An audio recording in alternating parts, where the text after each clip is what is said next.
అందరికంటే ముందే అభ్యర్థులను ప్రకటించారు. బీఆర్ఎస్ పోటీలోనే లేదు, గెలుపు తమదే అన్నారు. 3 సీట్లలో పోటీ చేస్తున్నారు.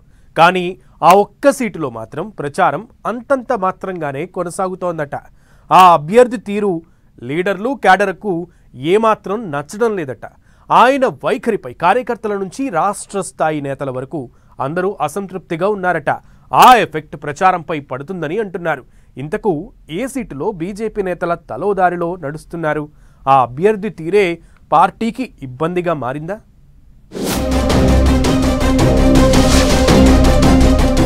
ఆ ఎమ్మెల్సీ సీటులో పోరుపై బీజేపీ నేతల తడబాటు. కరీంనగర్ గ్రాడ్యుయేట్ సీట్లోనే ఆ పరిస్థితి ఎందుకు? అభ్యర్థి తీరుపై క్యాడర్ లీడర్లు ఎందుకు గరమవుతున్నారు? తెలంగాణలో ఎమ్మెల్సీ ఎన్నికల రేసు ఆసక్తికరంగా మారింది. 2 టీచర్ ఎమ్మెల్సీ సీట్లు, ఓ గ్రాడ్యుయేట్ స్థానంలో ఇంట్రెస్టింగ్ ఫైట్ నడుస్తోంది. అయితే అందరికంటే ముందే అభ్యర్థులను ప్రకటించిన బీజేపీ మాత్రం ప్రచారంలో వెనుకంజలో ఉందట. కరీంనగర్, మెదక్, నిజామాబాద్, ఆదిలాబాద్ గ్రాడ్యుయేట్ ఎమ్మెల్సీ రేసులో ఓ అడుగు ముందుకు 2 అడుగులు వెనక్కి అన్నట్లుగా ఉందట బీజేపీ పరిస్థితి. ఈ విషయంపై తెలంగాణ బీజేపీ ఇన్ఛార్జ్ సునీల్ బన్సలే అసహనం వ్యక్తం చేశారట. సాధారణ ఎన్నికల ప్రచారంలాగా ఎమ్మెల్సీ ఎన్నికల ప్రచారం చేస్తే ఎలా అని రాష్ట్రాల నేతలను క్వశ్చన్ చేశారట సునీల్ బన్సల్. ఓటర్లను 1 to 1 కలవాల్సింది పోయి పబ్లిక్ మీటింగ్లు పెడితే ఏం లాభమని ప్రశ్నించారట.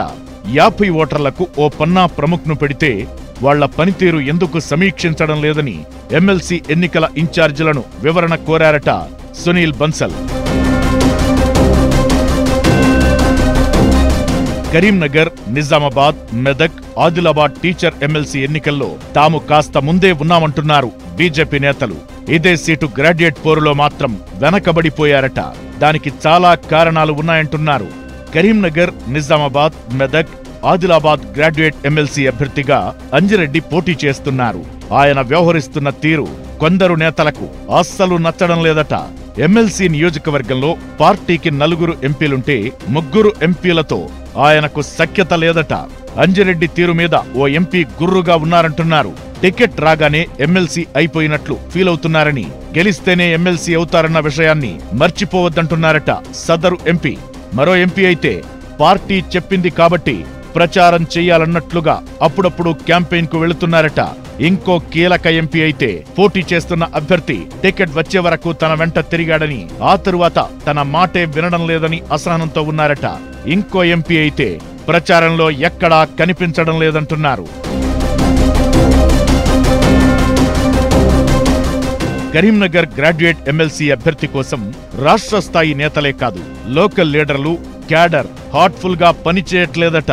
అభ్యర్థి ఎవరో తమకు తెల్వదని, తమను గుర్తుపట్టని నేత కోసం పనిచేసి ఏం లాభమని గుసగుసలు పెట్టుకుంటున్నారట కార్యకర్తలు.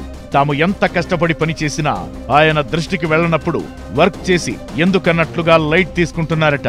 ఆయన గెలిస్తే ఏంది, ఓడితే ఏంది అనే ధోరణిలో క్యాడర్ ఉందంటున్నారు. పైగా ఇన్ఛార్జీలు, నియోజకవర్గ స్థాయి నేతలకు కరీంనగర్ గ్రాడ్యుయేట్ అభ్యర్థి ఫోన్లో కూడా అందుబాటులోకి రావడం లేదట. సేమ్ టైం ఆయన ఎమ్మెల్సీ అభ్యర్థి, అతని సతీమణికి జిల్లా అధ్యక్ష పదవిచ్చారని కూడా కొందరు అసంతృప్తితో ఉన్నారట. ఈ అంశాలన్నీ కరీంనగర్ గ్రాడ్యుయేట్ సీటులో బీజేపీ ప్రచారంపై ఎఫెక్ట్ చూపిస్తున్నాయంటున్నారు. అభ్యర్థికి లీడర్లకు మధ్య పొసగక పోటీ చేస్తున్న క్యాండిడేట్ క్యాడర్ స్థానిక నేతలకు టచ్ లోకి వెళ్లకపోవడంతో గ్యాప్ కంటిన్యూ అవుతోందట. కరీంనగర్ గ్రాడ్యుయేట్ సీటులో ఇంకా 70% మంది ఓటర్లను 1 to 1 కలుసుకోలేకపోయారని సునీల్ బన్సల్ మండిపడ్డారట. నల్గొండ, వరంగల్, ఖమ్మం టీచర్ ఎమ్మెల్సీ సీటుపై బీజేపీ ఆశలు వదులుకుందంటున్నారు. ఇక కరీంనగర్ గ్రాడ్యుయేట్ సీటులో పరిస్థితి అయితే చెప్పనవసరం లేదని అసంతృప్తి వ్యక్తం చేస్తున్నారు. కరీంనగర్ టీచర్ ఎమ్మెల్సీ సీటును మాత్రం ఎలాగైనా కొట్టుకొస్తామని ధీమాగా ఉన్నారు. ఇంతలోపే తప్పులను సరిదిద్దుకుని ముందుకెళతారా లేదా అన్నది చూడాలి మరి.